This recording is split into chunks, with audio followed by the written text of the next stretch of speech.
अच्छा, कुछ गुनगुना सकते हैं उसको आप? जी बिल्कुल वो कुछ ऐसी है ना ना ना ना ना ना ना ना ना ना ना ना ना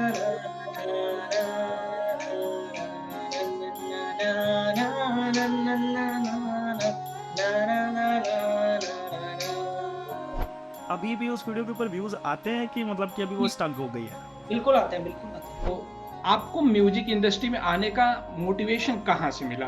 लाइक मैं बचपन से म्यूज़िकली फ़ोकस था मतलब मेरे अंदर म्यूज़िकल सेंस थी। अगर एक म्यूजिशियन को स्ट्रेस होता है तो कैसे इससे छुटकारा पाते हैं?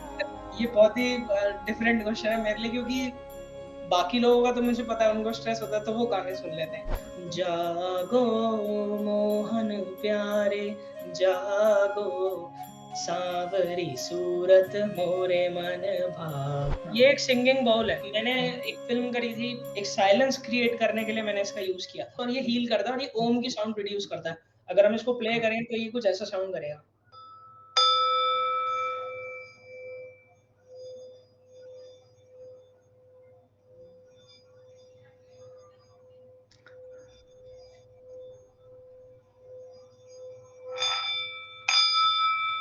हाय फ्रेंड्स, मैं डॉक्टर श्याम आप सभी का स्वागत करता हूं। आज के हमारे एक्सपर्ट पार्थ सैनी जी हैं, जो कि फिल्म इंडस्ट्री में म्यूजिक कंपोजर की तरह से काम करते हैं। आप हमारे इस प्लेटफॉर्म पे आए, आपने हमारे लिए समय निकाला, हम आपको बहुत-बहुत धन्यवाद करते हैं। Thank you. आप अपने बारे में बताइए, आप कहाँ से हैं? आपने अपनी एजुकेशन कहाँ से ली है? और आपका जो आज का सफ़र है, जहाँ पे आप आज हैं, यहाँ तक आने में आपको किन-किन चीज़ों का सामना करना पड़ा था? सो मेरा नाम पार्थ सैनी है और मैं दिल्ली से बिलॉन्ग करता हूँ एंड मैं प्रॉपर दिल्ली से ही हूँ एंड मेरी परवरिश एंड सब कुछ दिल्ली में ही हुआ है एंड मेरी जो एजुकेशन है वो भी दिल्ली से ही करी है मैंने एंड मैंने bachelors in journalism and mass communication complete किया है इन 2016 एंड उसके बाद से ही professionally I am into like film scoring and all मतलब मैं फ़िल्म्स का बैकग्राउंड म्यूज़िक एंड फ़िल्म्स के सॉन्ग्स के लिए काम करता था। बट तब से लेके अब तक थोड़ा-सा काफ़ी चेंज है मतलब पहले मैं उतना प्रोफेशनली नहीं जानता था चीज़ों को। मुझे चीज़ों को समझने में थोड़ा टाइम लगा कि कैसे वो वर्क करती हैं, कैसे हम उस चीज़ को प्रोफेशनली क कर सकते हैं। तो धीरे-धीरे करके मैंने सीखा कुछ इंस्टीट्यूट्स जॉइन किए, कुछ क्लासेस देखी एंड ऑनलाइन पढ़ा उस चीज़ के बारे में। तो अब जाके मैं उस छोटी-सी स्टेज पर पहुँचा हूँ, जहाँ पे मैं इसको थोड़ा-सा प्रोफेशनली कर रहा हूँ अब। कि आपको यूट्यूब से जो ग्रोथ मिली म्यूज़िक को लेकर के, कि बेसिकली आपने अलग से म्यूज़िक का कुछ कोर्स वगैरह कुछ किया कि उसके बाद आपको मतलब फ़ायदा मिला? देखिए यूट्यूब मैंने जस्ट ऐसे ही वीडियोज़ डाली थी लाइक मेरा कोई ऐसा कोई एम नहीं था कि मुझे एक यूट्यूबर बनना है या फिर कुछ ऐसा। सो मैं कॉलेज टाइम में अपनी क्लास में बैठ के लाइक टेबल्स को ऐसे टक-टक प्ले करता रहता था। तो मेरे फ्रेंड्स थे वो मुझे कहते थे कि भाई तू बहुत अच्छा प्ले करता है तू मैंने उन्हें बताया था कि मैं ड्रम्स प्ले करता हूँ तो उन्होंने कहा कि तू ड्रम कवर्स को यूट्यूब में डाल। तो मैंने कहा नहीं मुझे वीडियोज़ नहीं डालनी मुझे तो म्यूज़िक कंपोज़र ही बनना है। तो मेरे एक फ्रेंड ने मुझे काफ़ी इंसिस्ट किया कि भई डाल मैं तेरी वीडियो रिकॉर्ड करूँगा, तो वो स्पेशली मेरे घर पे आया था। तो उसने मेरी वीडियो बना के पूरा सेटअप लगा के सब कुछ रिकॉर्ड किया, देन हमने फर्स्ट वीडियो डाली तो उसको इतने लाइक्स मिले मतलब वो आई थिंक वो कुछ 2 से 3 दिन के अंदर ही 1 लाख व्यूज़ से भी ऊपर क्रॉस कर गई थी वो। आपने फर्स्ट वीडियो डाली कब थी? कितना टाइम हो गया फर्स्ट वीडियो डाले? मैंने फर्स्ट वीडियो डाली थी 2014 में। अभी भी उस वीडियो के ऊपर व्यूज़ आते हैं कि मतलब कि अभी वो स्टक हो गई है? बिल्कुल आते हैं, बिल्कुल आते हैं। अभी भी उस वीडियो से बेसिकली अर्निंग अभी भी कुछ ना कुछ हो रही है इस टाइम पे? बिल्कुल, जी, बिल्कुल। मतलब वो वीडियो मतलब इज़ लाइक कि आपका करियर को स्टार्ट करने वाली, किक वो स्टार्ट करने स्टार्ट वाली। करने वाली थी बट मतलब वो हाँ। भी किसी और ने करवाया था।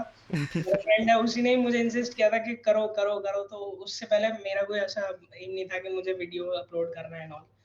तो अच्छा। देन उसके बाद जब मैंने देखा कि बहुत ज़्यादा व्यूज़ आने लग गए, लोग पसंद कर रहे हैं, बहुत कमेंट्स कर रहे हैं कि भाई ये तो बहुत अच्छा है ये।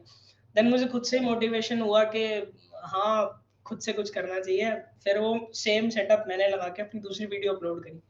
तो देन दूसरी वीडियोज़ में भी काफ़ी लाइक्स आए, काफ़ी उससे मुझे थोड़ा फ़ेमस हो गया मैं उससे। देन उससे काफ़ी फिर लाइक्स बढ़ते, बढ़ते, बढ़ते फिर मैंने उसको रेगुलरली करना स्टार्ट कर दिया।